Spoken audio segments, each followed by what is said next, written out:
ci procédure bi lépp. yaa ngi si biir kay lu muy réeré.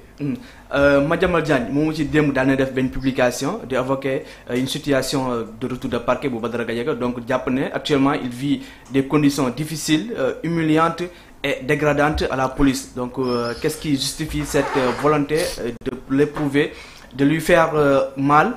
J'en appelle au ministre de l'Intérieur pour lui aménager de meilleures conditions. Est-ce que actuellement mu nekk ci retour de parquet mu nekk ci situation yu métti ces avocats nañ depuis vendredi ba léegi xamuñu si yan conditions la nekk ba Madiambal Diagne daal di évoquer des conditions difficiles naka la ñu mën a jàngatee cette situation. Bon, dans ce pays dañuy def boum benn affaire réel ko.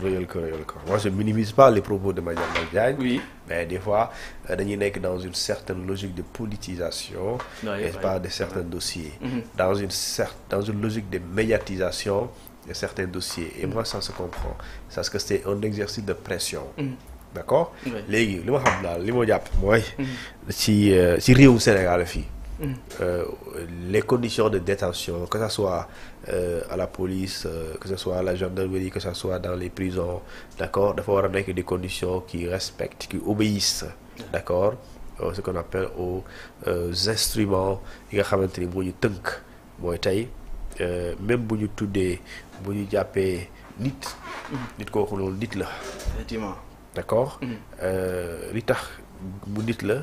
mooy xam lu mu àndal mooy la sa dignité ormal c'est-à-dire que loolu warul tàggook moom parce que am na yenn traitement yoo koy def dafay mel ni da nga koy toroxal dafay mel ni da nga koy humilier léegi loolu du affaire de Badara Gadiaga c'est affaire de nit la c'est l'humanité en fait d'accord quand on arrête quelqu'un cette quelqu'un là doit être dans des conditions d'accord au moins yoo xamante ni nit da ciy nekk nit jëmmu nit quoi nit ki la ñuy màggal du tur bi voilà c'est ça la dignité humaine d'accord léegi nag ñun Sénégal on a un problème ce qu'on appelle les standards internationaux est-ce que et j'ai vu le ministre de la Justice un jour parler de ça parler de problèmes de respect n'est-ce pas de conformité des prisons du Sénégal avec les standards internationaux téye nit mënul la mais boo téye nit dafa am ci li mu war a nekk ci conditions yi war a nekk ak ku mën a doon ak lu mën a def. voilà am na si condition quel que soit lu mu def. crime moo gën a rëy. oui xool nit door ko bal xam moo gën a rëy. effectivement dañ la ne bu ñu la même bu loolu bu ñu la jugé définitivement da nga am droit. yaa ngi dégg. et droit boobu loolu traitement bu ñu lay defal la. léegi nag waxuma la traitement de faveur parce que ñaata Sénégal la ñuy arrêté. par jour. t'as entendu ñii di wax da nga leen dégg. déggoo leen. Et pourquoi ils ont la même dignité. C'est des Sénégalais comme tout le monde qui ont des pères peut-être qui ont des enfants qui sont des enfants de quelqu'un. Et pourtant wax ji doo ko dégg. politisation bi doo ko dégg médiatisation bi doo ko dégg. parce que peut-être ils sont moins célèbres. léegi nag ñooñu comme ñëpp. ku ñu jàpp. conditions yi dafa war a nekk des conditions respectables. qui obéissent également à ce qu'on appelle au respect de la dignité humaine. loolu nag je pense que du reprocher le commissaire parce que commissaire bu ñu ko lay garder à vue mënu jël waajee bu ko këram leen di la xam lii la travail commissariat bi cellule la am du ma mooy jël xaalisam tabax fa immeuble du ma fay jël xaalisam tabax fa dara wala jël matelas moom lu ñu ko jox rek dañ ko def fii mooy commissariat waa ji bu ñu la garde à vue fii la war a nekk kooku état boo koy sàmm léegi nag su boobaa le commissaire il ne peut rien faire si ce n'est d'accord dénk la dañ la ko dénkaane ñu ne ko toogal fii wala tëddal fii léegi nag suñ bëggee loolu changer état mooy di fexe d'accord mais améliorer les conditions de détention que ça soit dans les prisons que ça soit dans les commissariats et dans les brigades loolu état moo ko mën def c'est comme tey ñu dénk la fii bu la dénkee fii da ngaa mën a yaatal fii te yaatuwul conditions yu nekk rek la ñuy nekk lu mu nekk c'est clair Salem Sidi Ali ñu ngi leen nuyu bu baax a baax di nuyu aussi tamit le capitaine Big moom moo ngi daal di réagir bu baax a baax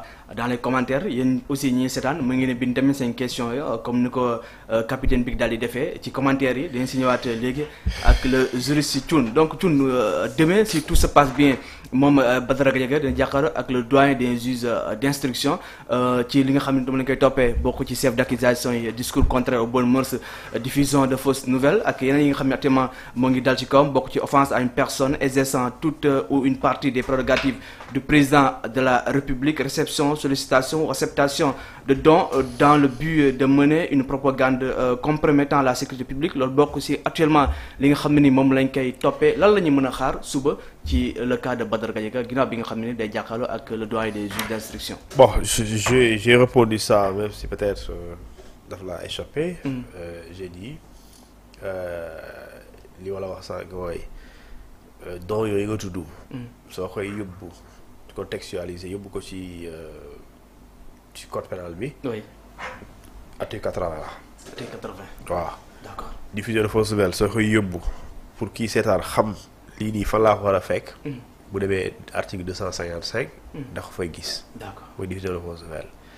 discours contre urban buzz su dee da nga koy wax. demal seet ko bu demee ci 318. article 318 du code pénal sénégalais. daf koy gis. léegi ba ne la. su dee article 255. ak article 80. procureur daf ko cité nommément. mu def réquisition dûment motivée. dans ce cas mandat de dépôt bi c'est dañ koy yóbbu ci juge d'instruction bi nii rek pour la forme. waaye mandat de dépôt bi moom vraiment mënul ñàkk. parce que du waxuma code de procédure pénale moo ko wax. article 140. daf ne sur réquisition dûment motivée du ministère public. le juge d'instruction est tenu donc obligation là de décerner un mandat de dépôt contre toute personne poursuivie par les articles 56 à 100 et 255 du code pénal. kon xam waxuma loolu la yoon wax léegi nag su dee loolu la yoon wax bu dee loolu lañ koy woowee te procureur ne mandat de dépôt alors c'est une question de formalité maanaam dañ koy jaarale loolu rek waaye décision bi moom xam nga ko loo tax ma ne la képp ku ci toppee article 80 soo demee wuyu ji boo tàggoo seen waa kër ne leen maa ngi ñëw may leen ma añ yaa ngi juum. donc soo mën nañu xaar ak 80% mën naa dépôt topp. bu dee am nag article 80 kay te procureur bind réquisition bi. sëñ bi loolu amul dara du ko dindi. mën nañu xaar mën naa dépôt ñëw. dara du ko dindi laa la wax man kay loolu dafa leer. loolu leer na xanaa ñu bañ ko ci bind la. dama lay sur réquisition. dûment motivée. du ministère public c'est le procureur c'est le parquet. su ko bindee laa wax dara du ko dindi. dara du ko dindi waaw dara. donc mën nañoo xam mandat de dépôt ñëw bu fekkee ne évoqué nañu l'article 80 dinañ ñëw léegi ci li nga xam ne aussi moom la ñu noté donc aussi mu def l'objet de beaucoup de débats moom mooy une dualité au sommet de l'État entre le premier ministre Ousmane Sonko ak le président de la République Bassirou Diomaye Faye ginnaaw bi nga xam ne ni le premier ministre daal di génn ci benn déclaration bi nga xam ne daal na koy def di ñëwaat tamit sur ses relations avec le président waaye it ci li nga xam ne ni actuellement dëkk bi noonu lay doxee mu nekk maire bi nga xam ne ni en tout cas le premier ministre daal dina koy wone ci bu muy jàkkaarloo avec avec voilà ces hommes les hommes de son parti Pastef Thioune certains parlent de stratégie jàpp ne actuellement le premier ministre xëy na opposition bi lay jéem a nelawal d'autres parlent de véritable crise au sommet de l'État yow déjà ba nga gisee cette situation ban lecture nga si def. waaw le 17 avril 2024 président Diomaye daa bind lettre boo xamante ni da ko jagleel les fonctionnaires de l'État du Sénégal. oui les agents de l'État 17 avril. 17 avril 2024. 17 avril bu fàttali leen quelques affaires. ne leen yéen ay liggéeyal pour réew mi dafa am lu sooxe. dafa am fu ñu bëgg a dem waaye dafa am lu ñu constaté ci biir administration sénégalaise. d'accord ay faits ay pratiques. financières illégales ay corruption ay enrichissement illicite ay détournement ay escroquerie d'accord ay soustraction de biens publics et cetera ay concussion yooyu ay lu nekk léegi yéen fonctionnaires yi ñu ngi leen di fàttali maa ngi leen di fàttali en tant que président de la République dafa am lu ñuy tuddee la charte n'est-ce pas les finances publiques gestion des ressources financières am benn yoon charte bu ñu tënk mooy la charte de bonne gouvernance d'accord li mu wax mooy yéen da ngeen war a nekk d'abord ñiy njëkk a wone exemplarité mooy ngeen def preuve d'exemplarité preuve de probité morale kenn warul leen dégg ci ay sàcc na ko détourné na ko yóbbu na ko wala pexe na ba teg ay affaire am daal ba ràndal alalu réew mi. ay luuba la kiy demee noonu. fàttali leen loolu ba pare day leen léegi yéegi lépp luy doxal réew yéen da ngeen ci war a jiitu ba pare bu gaaw loolu c'est le 17 avril 2024. bu mu waatee xam nga 2 avril la waat su ma juubulee. d'accord 17 avril mu bind lettre boobu soo ko xoolee di ko gis. alors état ñu ne Diomaye yaa falu waat nga léegi doxalal ci doxal boobu mu tànn ay ministre tànn ay DG